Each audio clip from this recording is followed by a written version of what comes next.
नमस्कार प्यारे साथियों। पदसू यूनिवर्सिटी बीए फर्स्ट सेमेस्टर की क्लास स्टार्ट कर देते हैं अपन। आज इस क्लास में जो हिंदी लिटरेचर है उसका अध्ययन करेंगे अपन। जो अपनी फर्स्ट यूनिट है हिंदी साहित्य के इतिहास, लेखन परंपरा, काल विभाजन और नामकरण, आदिकालीन साहित्य की विशेषताएं एवं प्रवृत्तियाँ, भक्ति आंदोलन के उदय के कारण, भक्ति का स्वरूप, भक्ति काव्य की पृष्ठभूमि, भक्ति काव्य के प्रमुख संप्रदाय और उनका वैचारिक आधार, निर्गुण और सगुण कवि और उनका काव्य। आज यूनिट 1 पर 25 मोस्ट इम्पोर्टेंट क्वेश्चन देखेंगे विथ आंसर। इसलिए अगर चैनल पर नए हो तो चैनल को सब्सक्राइब कर देना, क्योंकि ऐसी ही क्लासेज मैं डेली अपलोड करता रहता हूँ। अपना फर्स्ट क्वेश्चन है यूनिट 1 पर, हिंदी साहित्य के इतिहास लेखन से आप क्या समझते हैं। तो हिंदी साहित्य के इतिहास लेखन का अर्थ हिंदी साहित्य के विकास को कालक्रम में सामाजिक सांस्कृतिक पृष्ठभूमि के साथ प्रस्तुत करता है। यानी कालक्रम के आधार पर बांटता है और सामाजिक और सांस्कृतिक पृष्ठभूमि के साथ प्रस्तुत करता है। इसमें साहित्यिक कृतियाँ, प्रवृत्तियाँ, प्रमुख रचनाकारों और वैचारिक धाराओं का विश्लेषण किया जाता है।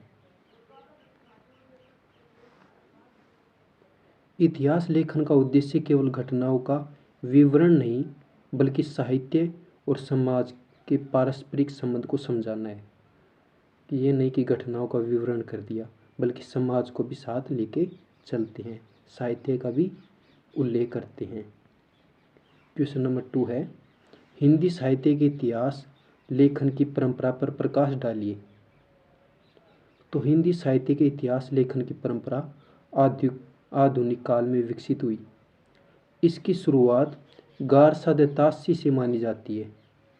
इसके बाद शिव सिंह सेंगर, मिश्र बंधु और आचार्य रामचंद्र शुक्ल ने इसे व्यवस्थित रूप दिया।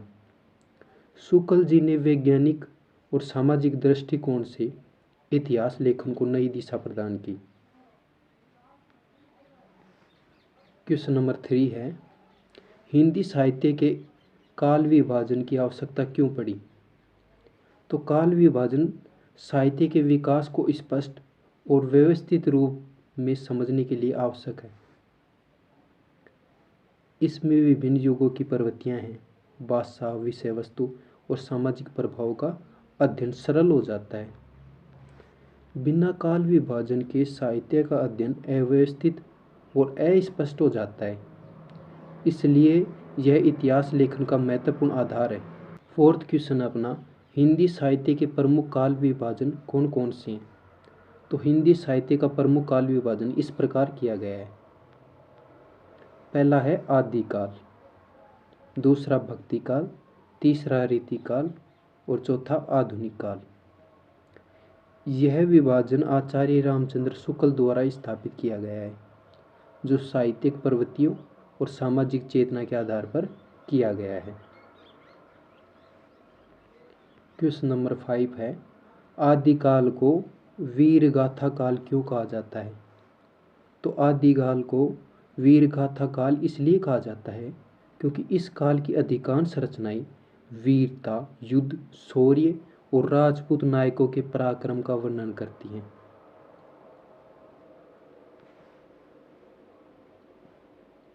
चारण और भाट कवियों ने राजाओं की वीर गाथाओं को काव्य रूप में प्रस्तुत किया है, जिससे यह नाम प्रचलित हुआ।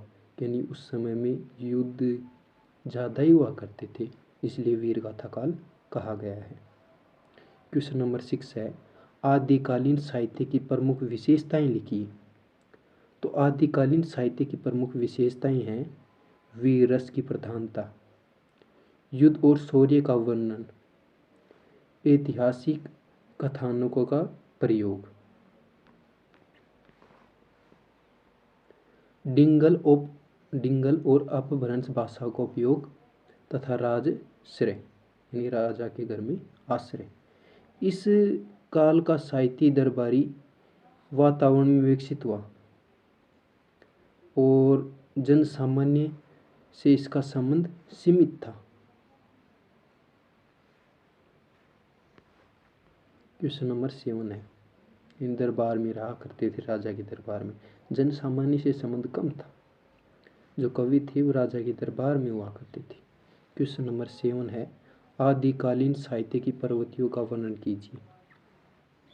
तो आदिकालीन साहित्य की प्रमुख प्रवृत्तियाँ वीरता ज्ञान, युद्ध वर्णन, राष्ट्र और कुल गौरव की भावना तथा अतिशयोक्ति है।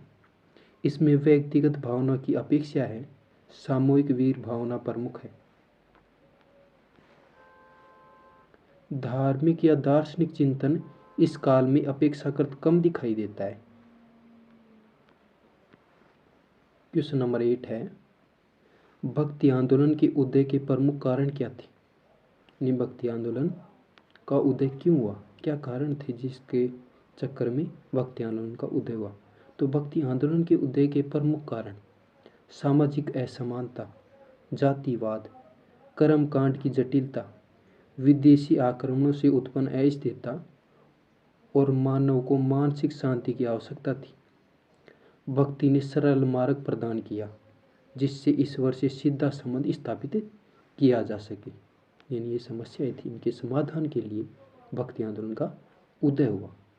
क्वेश्चन नंबर 9 है, भक्ति आंदोलन का भारतीय समाज पर क्या प्रभाव पड़ा। तो भक्ति आंदोलन ने भारतीय समाज में समता यानी समानता, प्रेम और मानवता का संदेश दिया। इसने जाति भेद, ऊंच नीच और धार्मिक आडंबरों का विरोध किया। भक्ति कवियों ने जनभाषा में रचना कर आम जनता को साहित्य से जोड़ा और सामाजिक चेतना को जागृत किया। क्वेश्चन नंबर 10 है, भक्ति का स्वरूप स्पष्ट कीजिए। यानी भक्ति का स्वरूप कैसा था। तो भक्ति का स्वरूप ईश्वर के प्रति प्रेम, समर्पण और विश्वास पर आधारित है।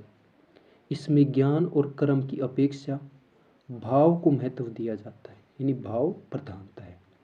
भक्ति में ईश्वर को साकार और निराकार दोनों रूपों में स्वीकार किया गया, जिससे विभिन्न भक्ति धाराओं का विकास हुआ। क्वेश्चन नंबर 11 है, भक्ति काव्य की पृष्ठभूमि का वर्णन कीजिए। यानी कि पृष्ठभूमि क्या थी भक्ति काव्य की। तो भक्ति काव्य की पृष्ठभूमि सामाजिक असंतोष, धार्मिक रूढ़ियाँ और राजनीतिक अशांति से जुड़ी हुई थी। जनता कर्मकांड से त्रस्त थी। ऐसे समय में भक्ति काव्य ने सरल भाषा में ईश्वर भक्ति का मार्ग दिखाया, जो जन सामान्य को आत्मिक शांति प्रदान की। क्वेश्चन नंबर 12 है, भक्ति काव्य के प्रमुख संप्रदाय कौन कौन से हैं।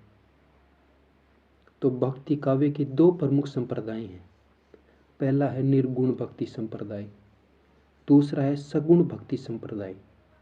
सगुण भक्ति को पुनः राम भक्ति और कृष्ण भक्ति शाखाओं में विभाजित किया जाता है।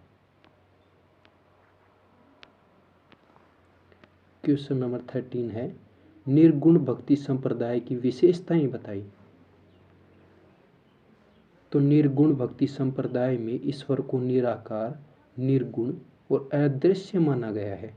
इसमें ज्ञान और भक्ति का समन्वय है। इस धारा में जाति भेद और मूर्ति पूजा का विरोध किया गया है। कबीर, रैदास और दादू इसके प्रमुख कवि हैं। क्वेश्चन नंबर 14 है, सगुण भक्ति संप्रदाय का स्वरूप स्पष्ट कीजिए। तो सगुण भक्ति संप्रदाय में ईश्वर को साकार रूप में स्वीकार किया गया है। इसमें ईश्वर के गुण, लीला और रूप का वर्णन किया गया है।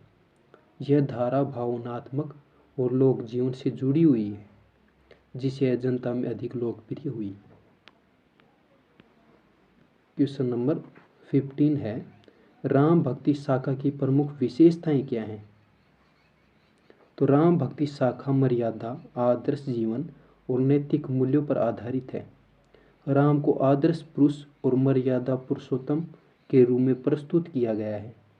तुलसीदास इसके प्रमुख कवि हैं जिनकी रचनाएं सामाजिक और नैतिक चेतना से युक्त हैं। क्वेश्चन नंबर 16 है, कृष्ण भक्ति शाखा का काव्य स्वरूप बताएं। तो कृष्ण भक्ति शाखा में माधुर्य भाव की प्रधानता है, माधुर्य भाव की। इसमें राधा कृष्ण के प्रेम, लीला और सौंदर्य का चित्रण मिलता है। सूरदास इसके प्रमुख कवि हैं। इस शाखा का काव्य भावुक, रसात्मक और सौंदर्य प्रधान है। क्वेश्चन नंबर 17 है, कबीर के काव्य की विशेषताएं लिखिए। तो कबीर काव्य में निर्गुण भक्ति, सामाजिक सुधार और व्यंग्य का समन्वय है। उन्होंने जातिवाद, पाखंड और धार्मिक आडंबरों का विरोध किया। उनकी भाषा सदुकड़ी है और शैली सरल व प्रभावशाली है। क्वेश्चन नंबर 18 है, तुलसीदास के काव्य का वैचारिक आधार क्या है। तो तुलसीदास के काव्य का वैचारिक आधार राम भक्ति, लोक मंगल और मर्यादा है। उन्होंने भक्ति को सामाजिक मूल्य से जोड़ा।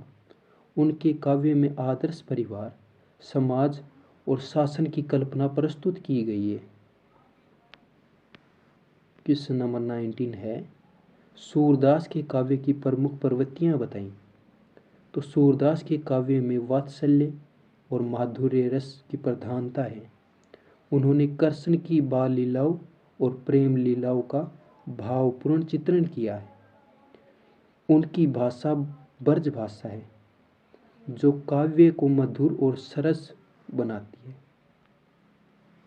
क्वेश्चन नंबर 20 है, निर्गुण और सगुण भक्ति में अंतर स्पष्ट कीजिए। तो निर्गुण भक्ति में ईश्वर निराकार है, जबकि सगुण भक्ति में साकार है।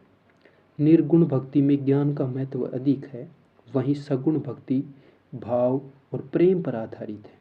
निर्गुण भक्ति दार्शनिक है, सगुण भक्ति लोक प्रचलित और भावनात्मक है। क्वेश्चन नंबर 21 है, भक्ति काव्य की भाषा संबंधी विशेषताएं बताइए। तो भक्ति काव्य की भाषा सरल है, सहज और जनभाषा है। इसमें अवधी, ब्रज और सदुकड़ी का प्रयोग हुआ है। इसने संस्कृत के प्रभुत्व को तोड़कर आम जनता को साहित्य से जोड़ा है। क्वेश्चन नंबर 22 है, भक्ति काव्य की सामाजिक चेतना पर प्रकाश डालिए। तो भक्ति काव्य ने सामाजिक समानता, प्रेम और मानवता का संदेश दिया है। इसने जातिवाद और ऊंच नीच का विरोध किया है तथा समाज में सुधार की भावना को प्रोत्साहित किया है। ये क्वेश्चन एग्जाम की दृष्टि से बहुत इम्पोर्टेंट है। हिंदी साहित्य के इतिहास में भक्ति काल का महत्व बताइए। तो भक्ति काल हिंदी साहित्य का स्वर्ण युग माना जाता है। इस काल में साहित्य जनसामान्य से जुड़ा और सामाजिक चेतना विकसित हुई। भाषा, भाव और विचार तीनों स्तरों पर साहित्य समृद्ध हुआ। क्वेश्चन नंबर 24 है, भक्ति आंदोलन को लोक आंदोलन क्यों कहा जाता है। तो भक्ति आंदोलन को लोक आंदोलन इसलिए कहा जाता है क्योंकि यह जनभाषा में व्यक्त हुआ और आम जनता की समस्याओं से जुड़ा था। इसमें किसी वर्ग विशेष का प्रभुत्व नहीं था। क्वेश्चन नंबर 25 है, हिंदी साहित्य के विकास में आदिकाल और भक्तिकाल की भूमिका स्पष्ट कीजिए। तो आदिकाल ने हिंदी साहित्य को वीरता और ऐतिहासिक चेतना दी, जबकि भक्तिकाल ने साहित्य को मानवीय संवेदना, सामाजिक चेतना से जोड़ा। दोनों कालों ने हिंदी साहित्य की मजबूत रीढ़ रखी। अगर वीडियो पसंद आया तो वीडियो को लाइक करना और कमेंट में बताना कि कैसा लगा वीडियो। और चैनल पे नए हो तो चैनल को सब्सक्राइब कर देना। अगर इसकी PDF चाहिए तो टेलीग्राम चैनल पर मैं अपलोड कर दूंगा, वहाँ से देख लेना। धन्यवाद, मिलते हैं अगले वीडियो में। तब तक के लिए टेक केयर, बाय बाय।